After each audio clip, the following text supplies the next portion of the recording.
The morning light in Miles City is special. It doesn't burst through the curtains, but seeps in like water through sand. I've long been accustomed to waking up at first light. At 76, sleep becomes a luxury one can rarely afford for longer than 5 or 6 hours at a time. My house on Hillcrest Avenue is one of the few two-story buildings in this part of town, where most structures don't rise higher than one story.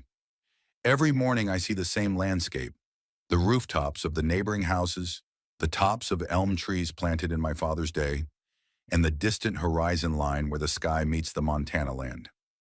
Today is April 23rd, Tuesday, Celia's 40th birthday, if she were alive. That number is still imprinted in my mind, even though it's been 8 years since that gray November morning when her heart stopped. Sometimes I talk to her, especially when the house seems too empty and the silence too loud. "Today is your day, Celia," I say, looking at her picture on the bedside table. "Remember when we celebrated your 30th birthday? You insisted on having a picnic, even though it was April and quite chilly." In the photo, she smiles. Not the kind of check smile that people usually show in front of the camera, but a sincere, caught-off-guard smile. Celia looks away, her brown hair fluttering in the wind, her eyes the same spark that attracted me to her the first day we met in 1970. I pour myself a cup of coffee, being careful not to spill it. My hands aren't the same. Dr. Phelps says it's normal for my age, but I notice how every year it gets harder to do the simplest things. However, coffee is a ritual I can't give up. Celia always teased that I could survive in the desert without water, but not without my morning coffee. I've lived in Miles City for the past 15 years, having moved here upon retirement. Before that, I spent most of my life in Chicago, where I worked as an investment banker. Money is a strange thing. It opens many doors, but closes others that are more important. It's a lesson I learned too late. The phone rings when the clock strikes 10:12. It's Lloyd, my only son. His calls are infrequent and usually have a specific purpose. "Dad, how are you feeling?" His voice sounds cheerful, but I hear a familiar note of impatience in it. "Normal for a man my age," I replied. "How's Imogene?" "She's fine. She's busy with a new project. A client in Seattle, a big pharmaceutical company. Imogene's always busy. In 12 years of marriage to my son, she never took the time to really get to know me or Celia while she was alive. To her, we were always just an extension of Lloyd's financial well-being." "Dad, I'm calling to inquire about your surgery. Is the date set yet?" "Yeah, it's in 2 weeks, May 7th. Pause on the other end of the line. I can almost see Lloyd mentally checking his calendar. "Shit, we've got a trip to Palm Beach right now. A client outing. Imogene's organizing. I'll try to be back by then." "Don't worry," I interrupt. "It's a routine surgery. Lying comes easy to me, though it's never been my strong suit. Anyway, I'll talk to Imogen. Maybe she can handle it. You know she's always—" He doesn't finish the sentence, and I don't insist. After the call, I sit looking at Celia's picture for a long time. She would know what to say. She always found the right words, especially when it came to Lloyd. Our son was a difficult child, not in the sense of difficulty or problems, but rather as impenetrable as glass. You see him, but you don't feel him. At 1 o'clock in the afternoon, I meet Terrence Carver at Blue Heron, a small cafe 2 blocks from my house. Terrence is a longtime friend and former co-worker of mine. We met in 1982 when we both worked at Continental Trust. He was an analyst, I was an investment manager. Many years have passed since then, but our friendship has stood the test of time, distance, and even a few fundamental disagreements. "You look lousy, Orson," Terrence said bluntly, sitting down at the table. "It's always nice to see you," I grinned. "You don't look like a model yourself." Terrence snorts and orders a black coffee and a roast beef sandwich. I limit myself to green tea, another one of Dr. Phelps's prescriptions. "So, in 2 weeks?" Terrence asks after the waitress leaves. "Yes. The doctor says the odds are good, but you're still scared," Terrence finishes for me. "It's normal. At our age, any surgery is a risk." I nod. I'm 76. Terrence is 75. We both know that every day could be our last, but it's awkward to say it out loud. "Lloyd called today," I say, changing the subject. "He has a trip to Palm Beach on the date of the surgery." Terrence shakes his head. He's never made a secret of how he feels about my son. And what did you tell him? That everything was fine, that it was elective surgery. A heart valve replacement isn't exactly elective surgery, Orson. I shrugged my shoulders. What was I supposed to say? Please cancel your important trip because your old man might not survive the surgery? Terrence looks at me with a long look. That's exactly what you should have said. We both know I won't do it. The bitterness of my relationship with Lloyd is a chronic illness I've learned to live with. Speaking of finances, Terrence says after a pause, have you updated your will? This question takes me by surprise, though I should have expected it. Not yet. Ellery should have the paperwork ready next week. And everything will still go to Lloyd? I sigh. Who else? He's my only son. You might want to think about charity or that program for young investors we talked about. I thought about it, I admit. But it's complicated. Money is the last link between me and Lloyd. I'm afraid that without it, I'll lose him completely. Terrence frowns. If money is the only thing that binds father and son together, then maybe there's nothing left to lose there. His words are painful, but I can't help but recognize a sliver of truth in them. After lunch, I walk to the park and sit on my usual bench overlooking the Yellowstone River. The water looks gray under a cloudy sky, and I think about how quickly time flows. I used to bring Lloyd here once. He was about 8 years old, and we used to launch paper boats. He laughed as they floated away, caught in the current. What happened to that boy? When did he turn into a cold, calculating man who calls his father once a month, as if performing an unpleasant duty? In the evening, I look through old photo albums. Here's Celia holding newborn Lloyd. Here's the three of us on the beach in Santa Monica. Here's Lloyd in his senior year of high school, serious, with a barely perceptible smile. And here are the wedding pictures.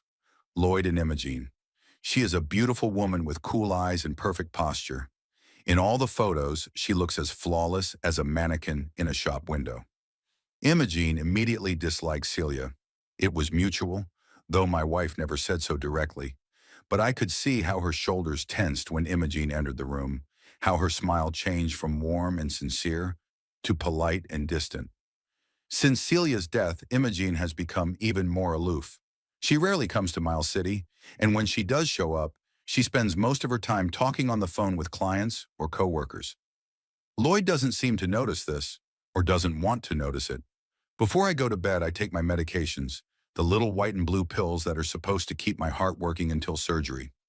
As I arrange them by day of the week in a special box, I think about what might happen if the surgery goes badly. I'm in pretty good shape. A house in Miles City, an apartment in Chicago that I rent out, and considerable savings accumulated from years of working in a bank. It's all in Lloyd's will from 5 years ago. I've never considered changing it, despite our complicated relationship. After all, he is my son, my flesh and blood. But now, lying in bed and staring at the ceiling, I wonder for the first time, does he deserve it? What will Lloyd do with the money when I'm gone? Will he even remember me, or will his only thought be how to spend his sudden wealth? And Imogen? She's always liked expensive things. Even now when she and Lloyd are making good money, she's always complaining about not having enough money. New handbags, jewelry, trips to exotic places. Will she honor the memory of the person whose money she'll be spending? I close my eyes and try to push these thoughts away. I guess I'm being unfair. Of course Lloyd loves me in his own way. And of course Imogene isn't as bad as I sometimes think she is. Maybe it's just the fear of surgery that makes me see everything in a black light. But even as I fall asleep, I can't shake the unsettling feeling that something is wrong. That my faith in my son is a self-delusion that I'm holding on to only because I'm not ready to face the bitter truth. My only child has grown up to be a man I can hardly call my own. In the last days before the operation, time seemed to shrink. The days flew by unnoticed. I tried to occupy myself with everyday activities. I took morning walks in the park, reread old books, sorted out documents. But the thoughts of the upcoming surgery did not leave me for a minute. The doctor spoke of an 80% success rate, but at my age, even 20% risk seemed threateningly high. On the evening of May 5th, 2 days before the surgery, a call came from Lloyd. He announced that he and Imogene were coming over tomorrow to spend the evening with me before my hospitalization. We made reservations at the River Lodge, he said in a tone like he was doing me a favor. 7 o'clock tonight. We'll send a cab for you. It surprised me that they'd decided to come after all, so Imogene was able to move her event to Palm Beach, or at least postpone leaving for a day. Thank you, Lloyd. I'll be waiting. Oh, and, Dad, he hesitated. I know this surgery is serious. Have you, all the paperwork? Just in case? I knew right away what kind of documents he was talking about. The will, of course. Yes, everything is in order, I answered dryly. Don't worry. That's not what I meant, he said quickly, but we both knew it wasn't true. The cab arrived at 6:30 sharp. The driver, a young guy with a neatly trimmed beard, helped me into the car. Lately, I'd noticed how young people treated me with special caution, as if I were a porcelain figurine that might shatter with a careless movement. River Lodge is one of the most expensive restaurants in Miles City. I've only been here a few times, mostly when Lloyd and Imogene came to town. Celia never liked places like this. She preferred small family restaurants with simple but good food. Lloyd and Imogene were already waiting at a table by the window overlooking the river. My son stood up to greet me, a firm handshake, a light pat on the shoulder. No hug, no kiss. We had long ago stopped showing such signs of affection. Imogene gave me her trademark smile, perfect, precise, unaffected. Orson, you look beautiful, she said, touching my arm lightly. You don't look like you're about to undergo major surgery. Thank you, Imogene. You look good, too. She did look flawless. Black dress, pearl necklace, perfect hair. But there was something unnatural about that flawlessness, as if she were wearing a mask that hid a completely different face. We ordered you a steak, Lloyd said when I sat down. I know the doctors recommend you diet, but today's a special occasion, right? I nodded, even though red meat really wasn't for me. But I didn't want to argue not today. I'm glad we could make it, Imogene said, sipping from her wine glass. We had such a busy schedule. A client retreat in Palm Beach, 26 people, all top executives. But I told Lloyd we absolutely had to visit you before the surgery. That's very nice of you, I replied, trying to keep my voice sincere. When are you getting out of the hospital? Lloyd asked. Will you need help at home? If everything goes well, in a week. I've already arranged for Mrs. Parrish to come twice a day. Mrs. Parrish? The old lady on the third floor? Lloyd frowned. Dad, she's in her 70s. What good is she? She's 68, and she's a very strong woman, I argued. Besides, she's a retired nurse, and she knows what to do. Imogene looked at Lloyd. Maybe we should hire a professional nurse. We could... No, thank you, I interrupted. Everything's already organized. For a moment, there was a flicker of irritation behind the mask of polite concern on Imogene's face. She wasn't used to being refused, especially when she pretended to care. The food arrived, and the conversation turned to safer topics. The weather, the latest news, the new car Lloyd was about to buy. I listened to them half-heartedly, watching them interact with each other. Something had changed in their relationship since the last time I'd seen them. Lloyd had become more tense, more alert with Imogene, and she seemed to barely contain her impatience every time he spoke. By the way, Dad, Lloyd said when dessert arrived, I was thinking about your apartment in Chicago. What about it? Well, you've been renting it for, how long? 15 years. Maybe you should think about selling it. Real estate prices are high now, and it's expensive to maintain an apartment. I looked at my son with surprise. The apartment brought a steady income, and the maintenance costs were minimal. Doesn't cost much, Lloyd, and the rental income is pretty good. Yes, but if you sell it now, you can get a good sum of money at once, instead of stretching it out for years. He stopped talking under my gaze, just thinking out loud. Of course, it's just your decision, Orson, Imogene interjected with a smile that didn't reach her eyes. Lloyd is simply concerned for your well-being. At that moment, I saw clearly what lay behind their ostensible concern. Greed. They were already figuring out how much they could get from my real estate, and maybe not just my real estate. As dinner drew to a close, Lloyd insisted on driving me home. Dad, you know that Imogene and I love you, right? He said out of the blue when we were alone in the car. Imogene had stayed at the restaurant to make some calls. Of course, I answered, though deep down I doubted it. And if anything goes wrong, he swallowed, we'll take care of everything. Don't worry. I nodded, unable to utter a word. If something goes wrong was a euphemism for if you die. And we'll take care of everything. My money, my property, my inheritance. When we pulled up to the house, Lloyd gave me an awkward hug. Good luck, Dad. Call me when you wake up from surgery. I will. I watched his car drive away and felt a strange emptiness inside. My only son, my flesh and blood, and such a stranger. On the morning of May 7th, I arrived at the hospital. The process of preparing for surgery was long and tedious. Tests, examinations, endless questions from the nurses. Dr. Bromley, the cardiac surgeon, came in to explain the procedure once again. We're going to replace the aortic valve. The surgery will take about 4 hours, then you'll spend the night in intensive care. If everything goes well, we'll move you to a regular room in a day or two. I nodded, trying not to show fear. At 76, death doesn't seem abstract. It's real, tangible, waiting around the corner. Do you have any questions? The doctor asked. No, I'm ready. The last thing I remember before the anesthesia took effect was the bright light of the operating room and the mask over my face. I woke up in the ICU.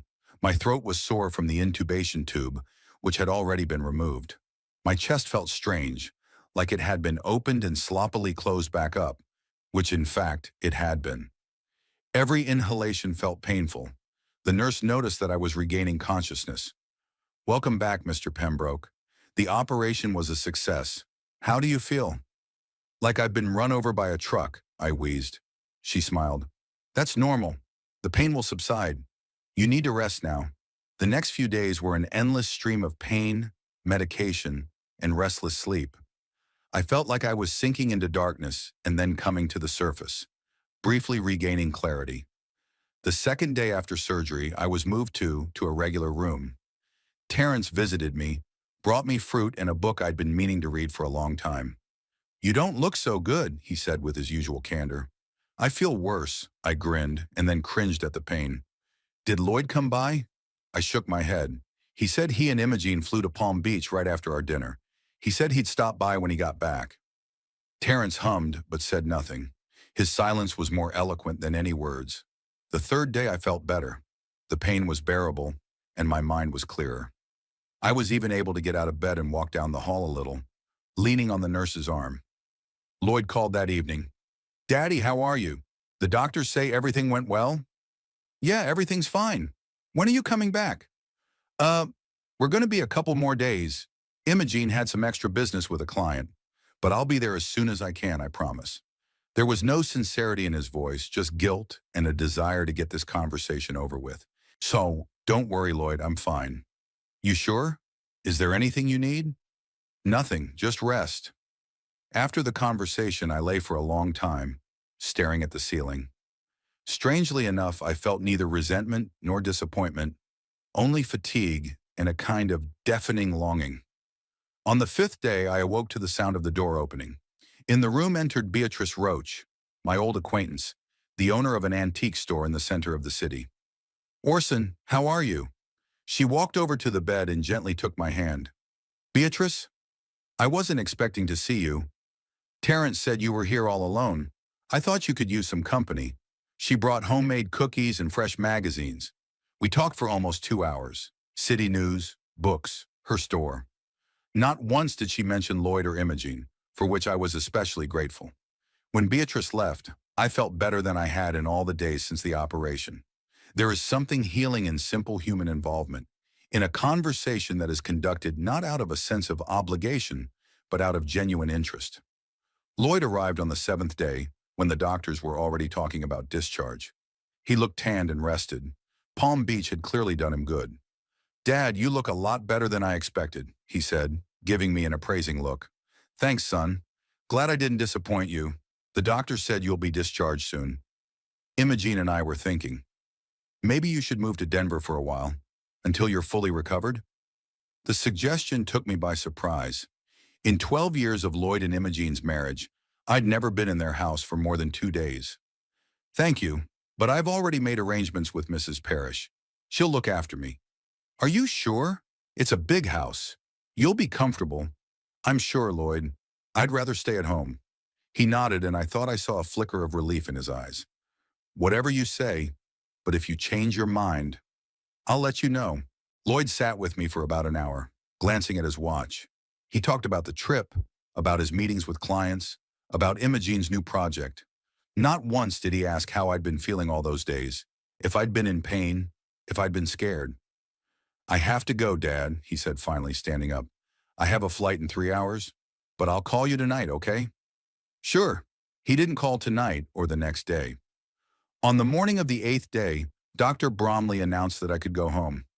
Everything looks good, Mr. Pembroke, but remember, no physical activity for a month. Take your medication as scheduled, and if you feel any chest pain or shortness of breath, go to the hospital immediately. The nurse helped me pack and called a cab. Is your son not coming? She asked. No, he had already left. She nodded, but I could see the judgment in her eyes. She must have gotten used to seeing other patients go home surrounded by caring relatives during the week. When the cab pulled up to my house, I felt strangely relieved. Despite the pain and weakness, despite the loneliness that waited inside, I was glad to be back. Mrs. Parrish met me at the door. Mr. Pembroke, how are you? Come in. I've prepared a light lunch and warmed up the house. For the first time in many days, I felt like someone really cared. The first week home from the hospital was excruciatingly long. Every movement was difficult, and ordinary household chores became a real ordeal. Mrs. Parrish came twice a day, morning and evening, cooking, cleaning, and making sure I took my medicine on time. She was a real treasure, tactful, calm, with a sense of humor that kept me from wallowing in self-pity. Mr. Pembroke, you should move more, she said, watching me move slowly from the chair to the window. The doctor said moderate activity is good for recovery. Moderate is the key word, Mrs. Parrish, I replied, trying to hide how tired I was from this short trip across the room. At your age, even getting to the mailbox is an accomplishment, she winked. I couldn't help but smile. Unlike most people, Mrs. Parrish wasn't afraid to joke about age and all the niceties associated with it, perhaps because she was not young herself and knew what she was talking about. I hadn't heard from Lloyd since the day he visited me in the hospital. I hadn't called him myself. I didn't want to impose. Besides, I had a strange feeling that the less I talked to my son and his wife, the easier it felt. On the 10th day after returning home, I felt well enough to go outside. It was a warm, sunny day. I took a slow walk around the neighborhood, enjoying the fresh air and the feeling that life was returning to normal. At home, I decided to sort through the mail that had accumulated during my stay in the hospital. Among the bills and advertising brochures, I found a letter from the bank. I opened it and saw a notice of a significant charge to my credit card. $15,000 had been spent at Azure, a yacht agency in Miami. I stared at the paper, trying to figure out what was going on. I had never used a yacht company, much less spent that kind of money. Obviously, this was some kind of mistake or, worse, fraud. I reached for my phone to call the bank, but stopped, remembering something. Shortly before the surgery, I had given Lloyd my credit card information to pay for the delivery of a new chair for my office. The chair cost about $500, no more. No, I thought, there must be some mistake. Lloyd couldn't. He wouldn't. I decided to check my statement online to see the details of the transaction. My tablet was on the table by the chair where I'd left it before hospitalization. I turned it on, but the screen showed a low battery message. I had to plug in the charger and wait for the device to turn on. When the tablet finally booted up, I noticed that there was an email application open on the screen. Strange. I remembered exactly that I had closed all apps before I went to the hospital. What was even weirder was that the open email was not in my inbox, but in some other inbox. I looked closer and realized it was Lloyd's mail. He must have been checking his messages from my tablet when he arrived before surgery and forgot to log out of his account. I was about to close the app when my eye caught on a message with the subject line, "Pictures from the yacht." It was sent from Imogene's address and contained several attachments. The date was May 9th, the second day after my surgery. I knew I shouldn't read other people's mail. It was wrong, a violation of privacy. But something, an intuition, a sixth sense, or just a suspicion, compelled me to open this email. Here are some shots for Instagram, Imogene wrote. Pick the best ones, just not the ones where you can see the name of the boat. And don't forget to tag Daniel and Corny, they asked. I scrolled down and saw the pictures. They showed Lloyd and Imogene posing on a luxury yacht in the bright Florida sunshine. My son held a bottle of champagne and his wife a glass of sparkling liquor. They looked happy, relaxed, and tanned. There were some other people visible in the background, probably the same Daniel and Corny. In the second photo, the company was sitting around a table laden with food and drinks. Imogene was hugging Lloyd, and he was looking directly into the camera with a wide smile. The third picture was taken at sunset. Lloyd and some man I didn't know were standing at the board with cigars and glasses of whiskey. The caption under the photo read, "Bachelor party on a yacht? A total blast." I felt nausea coming up my throat. A party on a yacht. The day I was in the ICU fighting for life after major heart surgery, my son and his wife threw a party on a yacht. With my money. I scrolled further down the email and found another message from Imogene, sent the next day. "Babe, don't forget to check the yacht transaction. Did your dad's card work okay? 15 grand is a lot, even for him." Lloyd's reply was short. "It went through. Pops won't even notice his card is empty. He's on so much medication right now, he won't remember what day it is." I reread those lines several times, unable to believe my eyes. The cold, calculating tone. The dismissive pop. The certainty that I wouldn't notice the theft. Because it was exactly theft. They'd used my card without authorization, spending a huge sum on entertainment while I was in the hospital. I set the tablet aside and closed my eyes. I felt dizzy and nauseous. I could feel my heart, my new operated heart, pounding in my chest. A deep breath. One more. Need to calm down. The doctors had warned about the dangers of stress during the recovery period. But how could I stay calm after such a betrayal? I picked up my phone and checked the rest of my bills, and discovered several other large expenses made during the days I'd been in the hospital.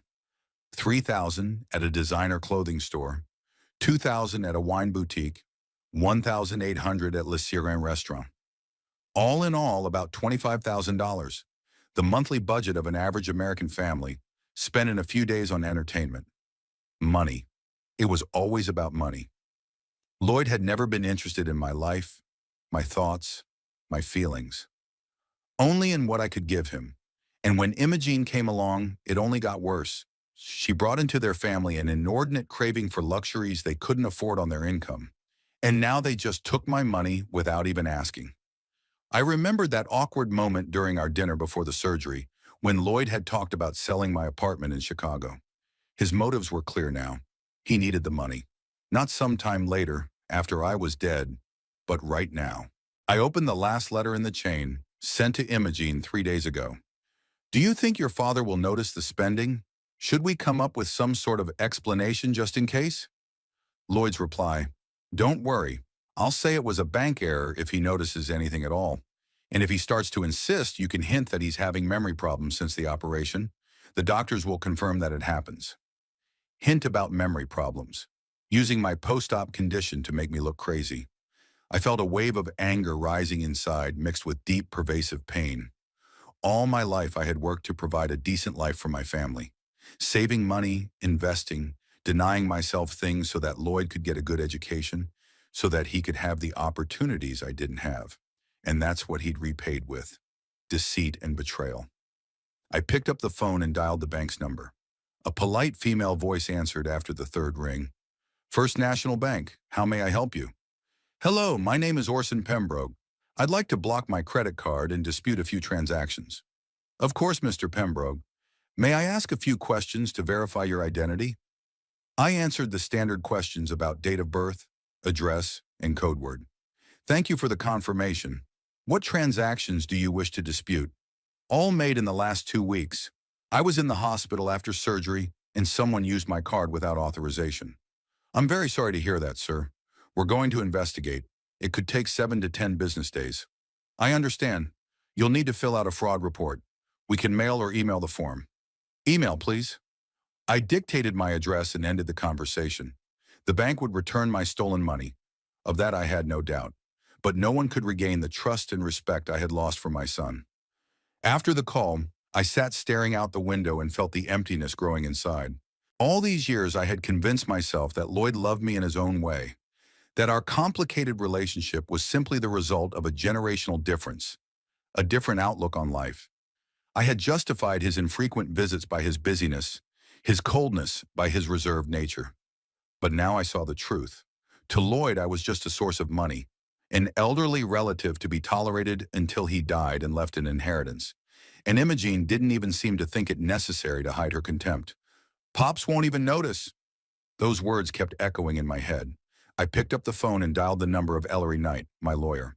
Ellery, it's Orson Pembroke. Mr. Pembroke, good to hear from you. How was the surgery? Fine, thank you. Ellery, I need to change my will right away. When can we meet? Pause on the other end of the line. May I ask what prompted this decision? I'd prefer to discuss it in person. Of course, of course. I can come to your home tomorrow if it's difficult for you to get to the office. I'd appreciate that. Tomorrow at 2 I would be okay with you? Absolutely. See you then, Mr. Pembroke. After talking to the lawyer, I felt strangely relieved. The decision had been made. I'm not going to let Lloyd and Imogen get my fortune when I die. They had already shown what they would do with it. Spend it on yachts, designer clothes, and champagne. I couldn't regain my son's respect or change his attitude toward me, but I could at least not reward him for his betrayal. The money accumulated from years of honest labor should go to something worthy, not to entertain people who laugh behind their dying father's back. For the first time in many days, I felt completely in control. No more self-deception, no more illusions. Now I saw Lloyd and Imogene for who they really were, and I acted accordingly. As I fell asleep that night, I thought of Celia.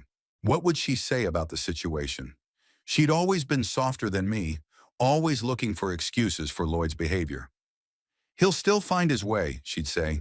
He's just different, not like you and me. Would she forgive him now? I didn't know, but I knew I couldn't forgive. Some lines can't be crossed with impunity. I woke up this morning with a clear plan of action. First, I would change the will. Then I would block all joint accounts and Lloyd's access to my finances. And finally, I'll tell him what I know about the party on the yacht and his plans to accuse me of dementia. Let him know that the old man is not as stupid and helpless as they thought. At exactly 2 o'clock, the doorbell rang.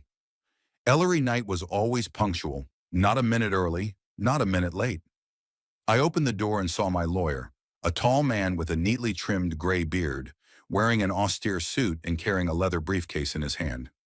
Mr. Pembroke, it's good to see you in good health. He shook my hand and stepped inside.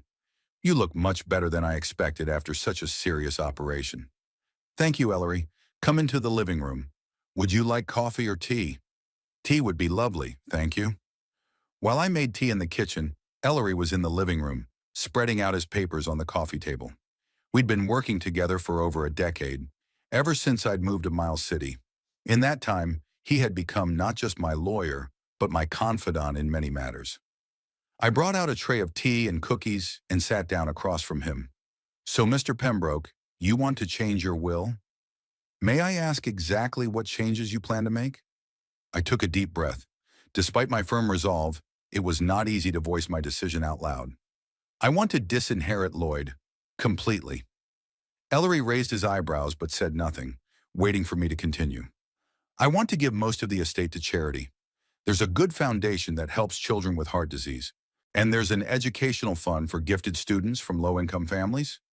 I see, Ellery nodded, making notes in his notebook. And the rest? I'd like to leave a small amount to Terence Carver.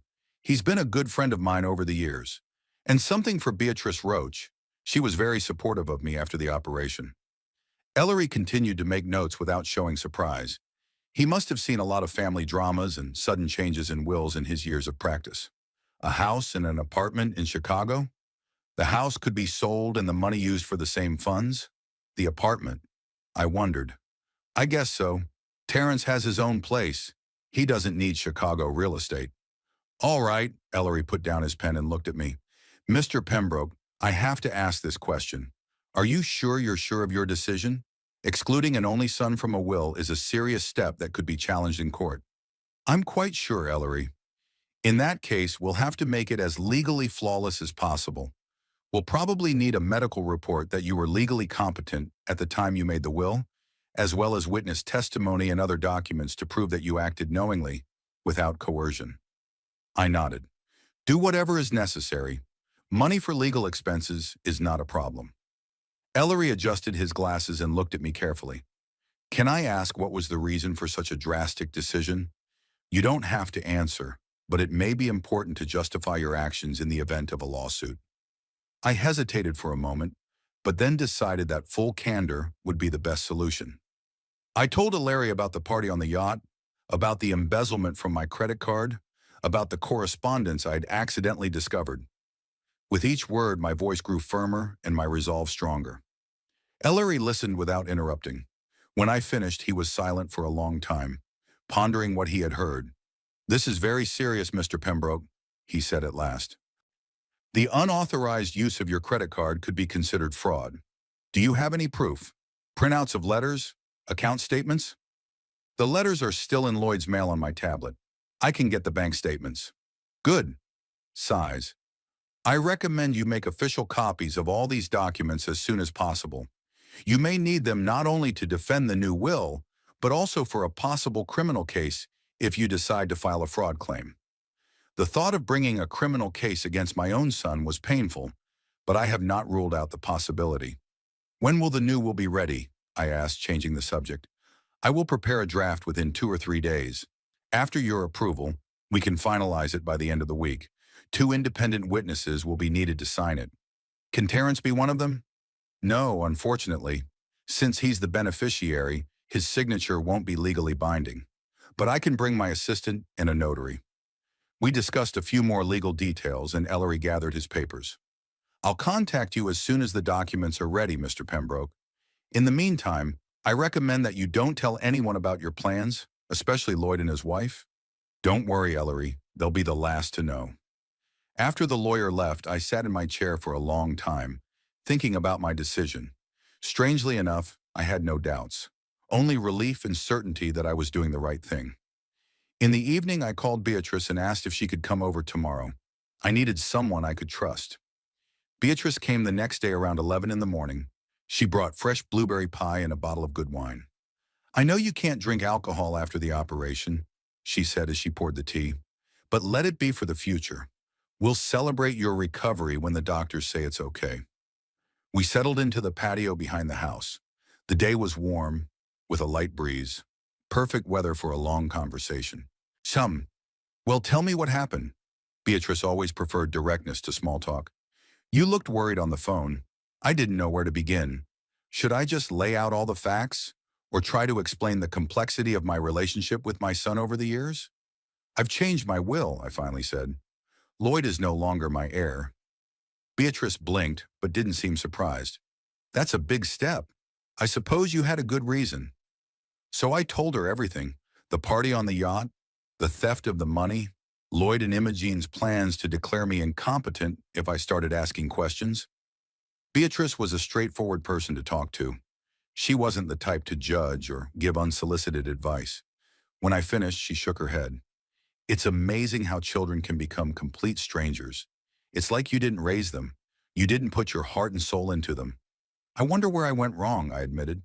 What I did wrong that made Lloyd grow up to be so calculating. Don't blame yourself, Orson. Beatrice covered my hand with hers. Sometimes children just choose their own way, despite our best efforts. And Imogen certainly played her part. She always struck me as too materialistic. I smiled a bitter smile. You were right all along. Remember what you said at their wedding? She married his potential inheritance, not himself. I hoped I was wrong, Beatrice sighed. For you and Lloyd's sake. We were silent for a moment, each absorbed in his own thoughts. Then Beatrice asked, What now? Will you tell Lloyd about your decision? Not yet. I want to finalize all the legal formalities first. Ellery says that Lloyd will probably contest the will. Of course he will, Beatrice nodded. But you know, maybe it's for the best. Sometimes people need a serious blow to make them think about their behavior. I don't think Lloyd is capable of that kind of self-reflection, I said skeptically. Don't underestimate the power of shock, Orson. When one loses what one thought was guaranteed, it can cause profound changes. We talked for several more hours. Beatrice talked about her store, her new antique finds, her plans for the summer. Ordinary, simple things that helped distract me from my heavy thoughts. As she got ready to leave, I thanked her for her support. You've always been a good friend, Beatrice. I appreciate it more than I can express. We old people have to stick together, she smiled. Call me anytime. And don't let this situation break you. Do you hear? You're stronger than you think. After Beatrice left, I felt better. Shared grief becomes lighter, as Celia said, and a divided decision becomes firmer. That evening, while I was eating dinner, the phone rang. Lloyd. I hesitated before answering. He hadn't heard from me in almost 2 weeks, and now he was calling like nothing had happened. Yes, Lloyd. Hey, Dad. How are you feeling? His voice sounded unusually cheerful and friendly. Better, thanks. I'm recovering slowly. Good, good. Listen, I have a favor to ask of you. He paused. You know that new car I was talking about? Well, I found a great one. Almost brand new Lexus, minimal mileage, perfect condition. What does that have to do with me? I asked, although I already knew the answer. Well, you see, Imogene and I are having a little financial difficulty right now. This client from Palm Beach is behind on his payments, and we have to get the car now, or he's gone. I was wondering if you could help. It's only $50,000. I'll pay you back in a couple months when we get our fee. $50,000. After they've already stolen $25 from my credit card. And he had the nerve to ask for help like nothing happened. I'm afraid this isn't a good time, Lloyd. I have a lot of medical expenses. But you have insurance. I could hear the irritation in his voice. And I know you have money, Dad. Don't act like you're broke. I took a deep breath. The old Orson would have given in right away, would have agreed to help, as long as he didn't ruin his relationship with his son. But that Orson was a thing of the past. No, Lloyd, I'm not giving you the money for the car. What? Why not? He seemed genuinely surprised, like he couldn't believe I was turning him down. Because you're a grown man with a good job, and if you can't afford a Lexus, maybe you should choose a more modest car. Imogene is the one who needs an executive car for client work. His voice got a little higher. You don't realize how important this is to our business. Perhaps, I replied calmly. But I won't finance your lifestyle, Lloyd. Not now. Not in the future. There was a pause. I could almost physically feel him holding back his anger. You've changed since the surgery, Dad, he said finally. Tougher. Tougher. Is that normal? Totally normal, Lloyd. Sometimes you have to be on the brink of life and death to realize what's really important.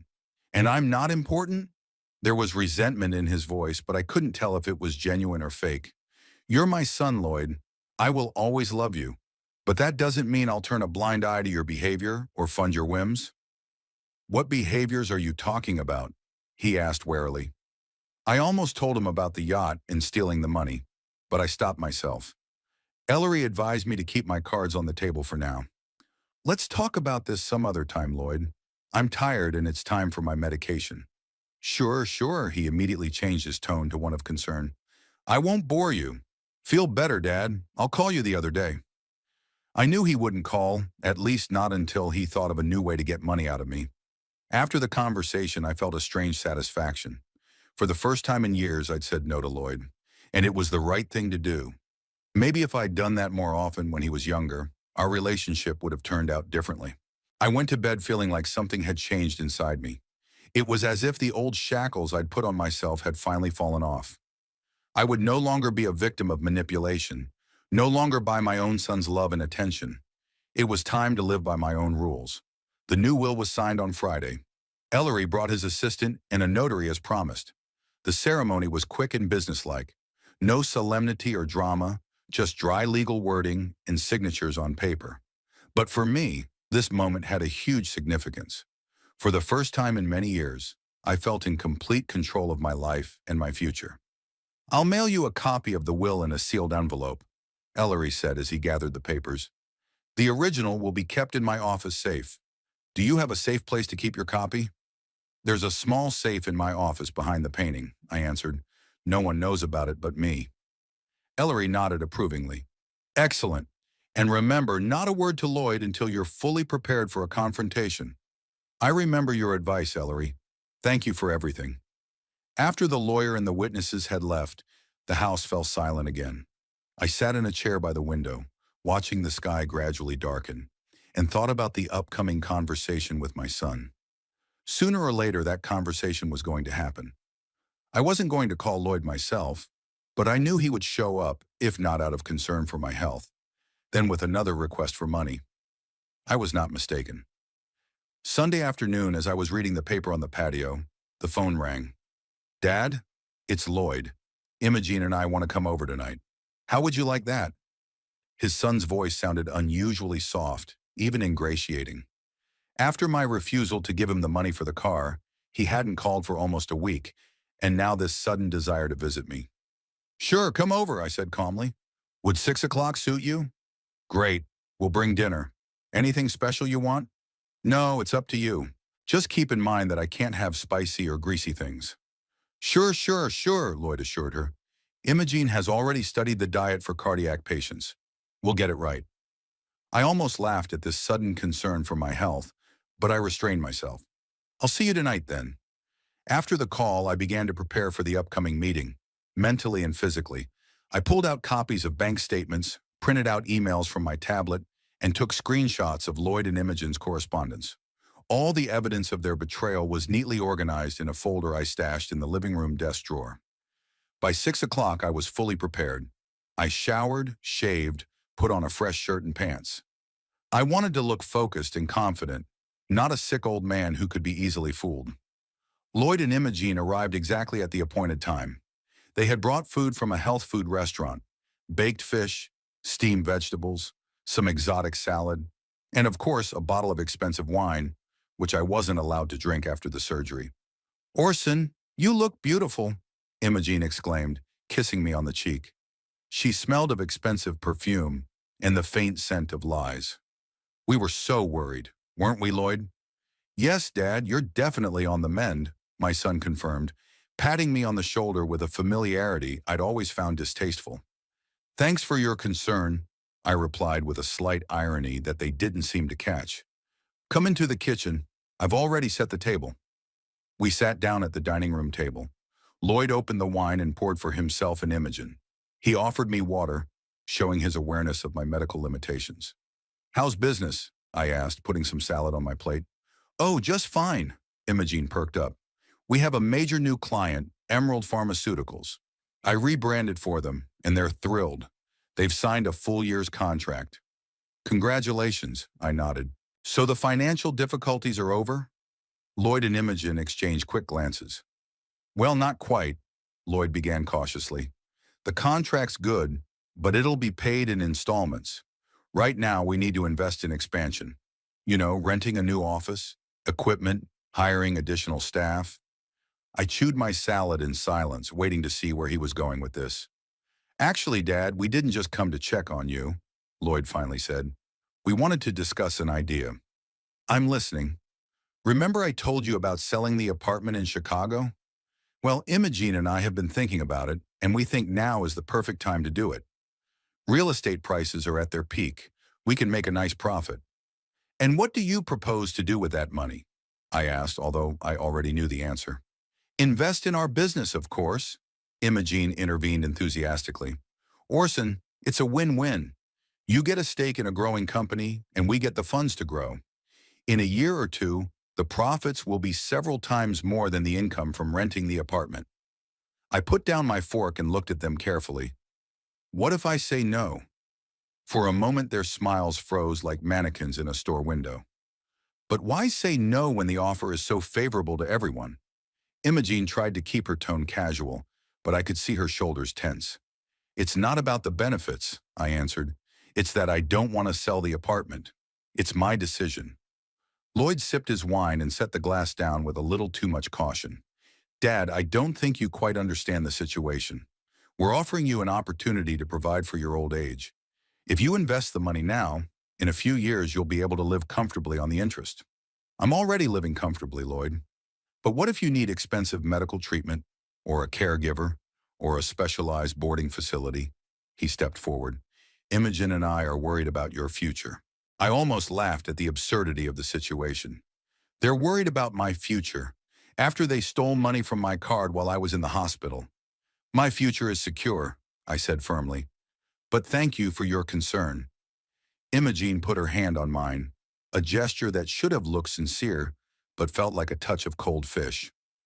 Orson, I sense something has changed. You've become, different since the surgery. It's normal. Major interventions like this often affect your emotional state. Maybe you should consult with a specialist. A specialist? I asked you again. Yes, a therapist, Lloyd explained. Imogene's right. You've changed. You've become suspicious, distant. It could be post-op depression or something. I figured out their game. They were trying to paint me as emotionally unstable, maybe not even fully capable. It was part of their strategy. If I refused to give them the money, they could claim I wasn't in my right mind. Interesting theory, I said, getting up from the table. But I have another explanation for my behavior. Wait here. I went into the living room, took the folder out of the desk drawer, and returned to the kitchen. Lloyd and Imogen were looking at me with wary curiosity. What's this? Lloyd asked as I put the folder on the table. Open it and take a look. He hesitantly took the folder, opened it, and began to look through the contents. His face changed with each page, first bewilderment, then shock, and finally something akin to fear. What is it? Imogen reached for the papers, but Lloyd jerked the folder away abruptly. Nothing much, he said, but his voice trembled. Just some account statements. Not just statements, Lloyd, I interrupted him. It's proof that you stole $25,000 from my credit card while I was in the hospital after my heart surgery. Imogen turned pale but quickly pulled herself together. What are you talking about, Orson? What theft? Lloyd just paid a few of your bills while you were in the hospital. You're the one who authorized him to use your card. I authorized him to pay for the delivery of the chair for $500, I objected. Not a party on a $15,000 yacht. Lloyd slammed the folder shut. It's a misunderstanding, Dad. I can explain it. You can? I pulled a folded piece of paper out of my shirt pocket and unfolded it. Then maybe you can explain this too. On the sheet was a printout of their correspondence, the one where Lloyd had written, Daddy won't even notice his card is empty. He's on so much medication right now, he can't remember what day it is. Imogen made a quiet sound, something between a sigh and a groan. Lloyd sat motionless, looking at the printout. Did you read our private correspondence? He finally spoke up. This is an invasion of privacy. And the theft of $25,000 is what? I asked calmly. Not stealing, but borrowing. Lloyd raised his voice. I was going to return the money as soon as I got the fee from the client. And when were you planning to tell me that? Yeah, I didn't want to bother you after the operation. Imogen suddenly changed tactics. Her eyes filled with tears. Her voice became shaky. Orson, please understand.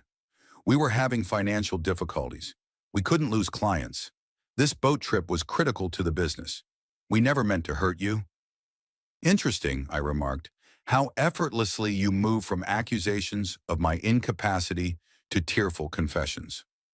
Have you rehearsed it beforehand, or is it an improvisation? Imogen stopped crying instantly, her face hard. You don't understand what's at stake. We're building a business that will one day make millions. All of this could be your legacy. I don't believe in your business anymore, Imogen, and I don't believe in your promises. Lloyd pounded his fist on the table, making the dishes bounce. What do you want us to do, Dad? For us to be on our knees begging for forgiveness? Okay, I was wrong. We were wrong. We'll get the money back, every cent. It's not about the money anymore, Lloyd, I said. The bank will pay me back what was stolen. It's about the trust you've broken. What do you mean? His eyes narrowed. I've changed my will, I said bluntly. You are no longer my heir. There was a silence so deep I could hear the clock ticking in the living room. You? What? Lloyd finally squeezed out. Most of my fortune will go to charity, the rest to friends who really cared about me. Imogen laughed a high, unnatural laugh. You can't do that. Lloyd is your only son. It's unnatural. No more unnatural than stealing from your own father while he's in the hospital, I countered. Lloyd jumped to his feet, his face red with anger. You can't disinherit me because of some misunderstanding. It's ridiculous. I can and I did, I replied calmly. The will has already been signed and certified. You can challenge it in court if you want, but be warned. I have all the evidence of your fraud, including your correspondence where you plan to declare me incompetent if I started asking questions about the missing money. Imogen grabbed Lloyd's hand, her nails digging into his wrist. He's bluffing. Wills can be contested, especially if you can prove that a person was not in his right mind after a serious operation. Go ahead and try, I said, waving my hands. My lawyer has already prepared all the necessary documents, including a medical report on my full capacity. Lloyd slumped back in his chair, his anger replaced by something akin to panic. Dad, let's talk like adults. You can't ruin my life over one mistake. It's not one mistake, Lloyd. It's a way of life. You and Imogene never saw me as a living person, just a walking ATM machine. And you know what? I'm tired of it. Imogene stood up suddenly, her face contorted with rage. You old selfish bastard! You think you can manipulate us with threats of disinheritance? We won't dance to your tune for money. Imogen! Lloyd snapped at her, but it was too late. No, let him know, she went on, almost shouting. We have endured his boring stories, his moralizing, his reproaches for years. And all for what? So that at the last moment he could give it all away to some charitable organization? I looked at her in surprise. I didn't expect the mask to come off so quickly, revealing her true nature. Thank you for your candor, Imogen. Now I know for sure that I made the right decision. Lloyd grabbed his wife's hand. Stop it. You're only making things worse. Then he turned to me. Dad, give us a chance to make things right. We can work this out. There's nothing to settle, Lloyd. My decision is final. Then you'll regret it, he said quietly, his voice threatening. We'll prove you're out of your mind. Cognitive impairment is common in the elderly after surgery. Doctors will attest to that. How do you explain stealing the money? And your emails? I didn't steal anything. You authorized the use of the card. And as for the emails, they're easy to forge. Besides, you illegally accessed my mail. I shook my head. No way, Lloyd. Ellery's got it all figured out. You'll lose in court, and you'll only waste time and money. Imogene grabbed her bag. Let's go, Lloyd. There's nothing more for us to do here. Lloyd hesitated, looking at me with an expression I couldn't decipher, a mixture of anger, fear, and maybe a tiny bit of shame. You're going to regret this, he repeated, standing up. We're not going to let it go. Threatening your own father? I asked bitterly. I'm stating a fact, he replied coldly. We will fight for what is rightfully ours. What right, Lloyd? By birthright, or by right to cheat and steal? He didn't answer, just turned and walked toward the exit. Imogene followed him, giving me one last hateful look. You'll be sorry you ever messed with us, she hissed. We'll prove that you're a crazy old man who doesn't know what he's doing. The door slammed shut behind them with such force that the glass in the window shook. I was alone in the kitchen, amidst the uneaten dinner and scattered papers. Strangely, I felt neither anger nor regret. Only relief and a kind of quiet, sad clarity. Now I saw Lloyd and Imogene for who they really were. No masks, no pretense. And though the truth was bitter, it was better to know it than to live in illusion. I began to clear the table. There was a long battle ahead, I realized that. Lloyd and Imogene would not give up easily. They would fight for the money in every way possible, including trying to have me declared incompetent. But I was prepared for this battle, and I had proof, a lawyer, and most importantly, the truth on my side. I wasn't afraid of their threats. At 76, there are few things that can truly frighten a man, especially one who has already looked into the face of death and come back to tell about it. The hot August sun was flooding the terrace of the Seaside Cafe on Portland's waterfront. I sat at a table near the edge, watching the yachts gliding across the water of Casco Bay. 3 months flew by like a day, intense, challenging, yet liberating. Since that memorable confrontation with Lloyd and Imogene, events had moved swiftly. Within a week, I received an official notice from their lawyer demanding a psychiatric evaluation. They were really determined to prove that I was incapacitated and were trying to contest the new will. Ellery was prepared for this development. With his help, I underwent independent medical examinations by 3 different specialists, including a well-known psychiatrist from Boston who could not be accused of bias. All of them confirmed my full capacity and clarity of mind. The trial lasted 2 months. Lloyd and Imogene hired an expensive lawyer from New York. who based his defense on the fact that the heart surgery had caused my cognitive impairment and paranoia. I had begun to suspect my own son of self-serving motives for no reason, and had made a rash decision to change my will under the influence of a temporary lapse of judgment. But the evidence was against them. Bank statements proving unauthorized spending, printouts of their own correspondence discussing how to take advantage of my weakness after surgery, testimony from hospital nurses who remembered how infrequently Lloyd visited me and how he left in a hurry. Judge Hanson, a woman in her 60s with a discerning eye and a reputation as a fair but tough officer of the law, delivered a verdict in my favor. The court finds no reason to find Mr. Pembroke incapacitated or acting under the influence of a temporary disorder. On the contrary, the evidence presented shows that his decision to change his will was reasonable and rational given the circumstances. It was a victory, but a bitter one. I won the case, but I lost my son for good. Actually, I think I lost him a lot sooner. I just didn't want to admit it. Orson! Sorry I'm late. Beatrice's voice brought me back to reality. She came to the table, elegant in her navy-colored summer dress and wide-brimmed sun hat. Just 5 minutes, I smiled, getting up to pull back a chair for her. That's not even considered late for a woman. Don't tease me, she wagged her finger playfully. I was stuck at the store, trying to buy you a housewarming gift. Beatrice, you already gave me a painting. This is different. She pulled out a small box wrapped in blue paper. Open it. Inside were dark silver cufflinks inlaid with lapis lazuli, a dark blue stone with star-like inclusions. They're 19th century, Beatrice explained with the pride of an antiques expert. English work. I saw them and thought of you. They're beautiful, I thanked her sincerely. Come, I'll wear them on special occasions. Like our dinner with Terence tonight? Absolutely. The waiter brought the menu, and we ordered a light seafood salad for Beatrice and a fish fillet for me. Since the surgery, I've been much more careful about my diet. What do you think of Portland? Beatrice asked after the waiter had left. Do not regret the move? Not a minute, I answered. The city is beautiful, the people are friendly, and the air. Can you feel the air here? Salty, fresh. Every morning I wake up and think, why didn't I move here sooner? Because you were attached to the past, Beatrice said softly. We all are. She was right. I stayed in Miles City out of inertia, out of fear of change, out of the false hope that things with Lloyd would ever get better. It took a major push for me to decide to make a fresh start. My new home was in a quiet Portland neighborhood, a 10-minute walk from the ocean. It was 2 stories, with a porch and a small garden, perfect for someone my age. I bought it right after the lawsuit ended, selling the house in Miles City. Beatrice moved to Portland too, though not right away. At first, she came to visit on weekends, helping me get settled in, familiarizing me with the city. Then she decided to sell her Miles City store and open a new one here.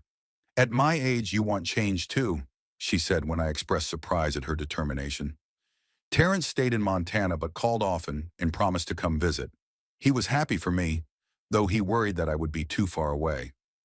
Who's going to check to see if you're taking your meds? He grumbled. What are you thinking about? Beatrice asked, interrupting my musings. About how my life has changed in these 3 months. A new city, a new home, new acquaintances.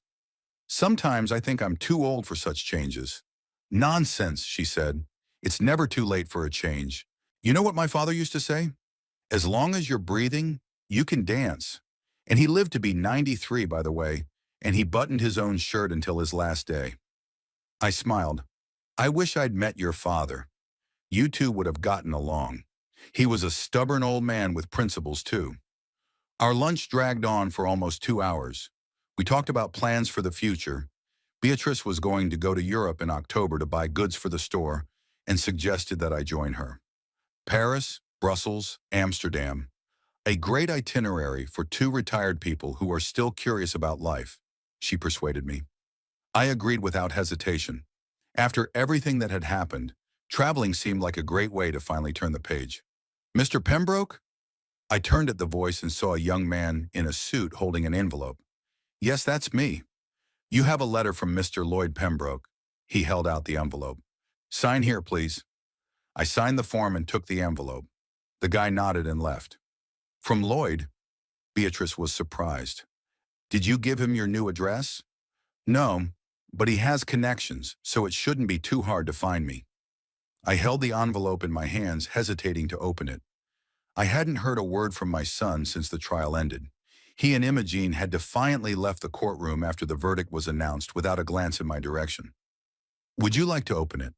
Beatrice asked. Later. I tucked the envelope into the inside pocket of my jacket. Let's not spoil such a beautiful day.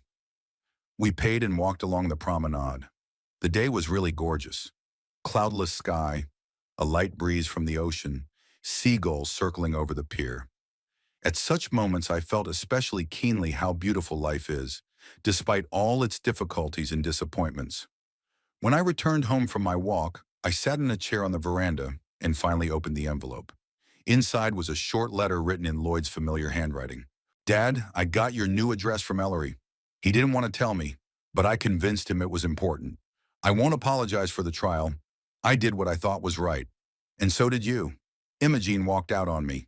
Said she didn't sign up for a life with a loser with no prospects. It's funny how quickly people change when the easy money disappears. I'm not asking you to change your mind. You were right about the yacht and the credit card. It was wrong. I just want you to know that I realized I lost something more valuable than an inheritance. Maybe someday we can talk. Not as father and son, but just as two people who were once family. Lloyd. I reread the letter several times, trying to see if it was sincere. Imogene was gone. I can't say it surprised me. She'd always struck me as the kind of woman for whom relationships were just a means to material gain. But Lloyd, did he really realize his mistakes? Or was this just another attempt at manipulation? I realized I had lost something more valuable than an inheritance. That phrase seemed almost sincere. Almost. I folded the letter and returned it to the envelope. Perhaps in time I would respond, but not now. The wounds were too fresh, the memory of the betrayal too vivid, and frankly, I wasn't sure I wanted to let Lloyd back into my life, even as a casual acquaintance. At 7 o'clock, Beatrice and Terrence, who'd flown in from Montana for the weekend, came to pick me up. We went to the Fort Point restaurant, a cozy place overlooking the lighthouse, known for its excellent food. Did you read the letter? Beatrice asked as we sat at a table waiting to order. I nodded. She raised her eyebrows. Imogen had left it. I can't say I'm surprised, Terrence snorted. She'd always been with him for the money. When the prospect of a large inheritance disappeared, so did she. Lloyd writes that he's realized his mistakes, I continued. He says maybe someday we can talk. My-chan, would you like that? Beatrice asked softly. I wondered, do I want to reconnect with my son after everything that had happened, after he tried to declare me crazy to get money? I don't know, I admitted honestly. Part of me wants to put it all behind me and move on. But the other part, he's my only son after all. You don't have to decide now, Terrence said. Give yourself time, and him too. Beatrice covered my hand with hers. Whatever you decide will support you. I know, I smiled, and that's what matters. I have friends who are closer to me than family. The rest of the evening passed in casual conversation. We talked about a future trip to Europe, about Beatrice's new store, about how Terrence was going to spend the winter in Arizona. Old bones don't like Montana frost, he joked. I listened to them, laughed with them, and felt the weight I'd been carrying for years gradually let go. The weight of unfulfilled expectations, disappointments, attempts to maintain the semblance of family relations where they had not been for a long time. After dinner, we went out to the embankment. The night was clear and starry. The lighthouse on the Cape flashed periodically, sending a signal to ships at sea. Sometimes I think, Terrence said, looking at the lighthouse, that friendship is a kind of lighthouse too. A light that keeps you on course in dark times. Poetic for a former banker, Beatrice smiled. We all have hidden talents, he winked. Even old grumblers like me. We stood for a while, admiring the night ocean, and then went home. Terrence was staying at a hotel nearby, and I volunteered to walk Beatrice home.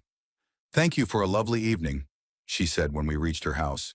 Thank you for being there for me the whole time. She smiled. That's what friends are for, right? Right, I nodded, and after a short pause I added, You know I don't think I'm going to answer Lloyd's letter. At least not yet. Are you sure? Yes. I want to focus on the present, on the new life I've started. Maybe later, when the wounds are fully healed, I'll be ready to have this conversation. But right now, I just want to live. Beatrice nodded understandingly. That's a wise decision, Orson. And I think Celia would agree with you. The mention of my wife touched me.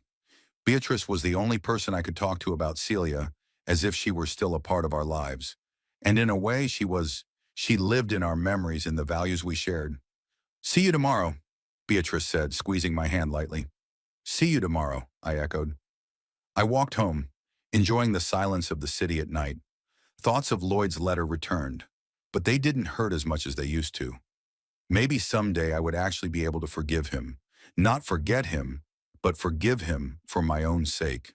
To finally be free of the weight of the past. But that would be later. For now, I had a new life, a new city, new friends. And for the first time in a long time, I felt truly free. As I approached my house, I stopped for a moment, looking up at the starry sky. Somewhere out there, among those distant lights, was Celia. I had always thought so, and it seemed to me that she approved of my choice, my decision to start over. Sometimes you have to let go of the past to find the future, she'd said.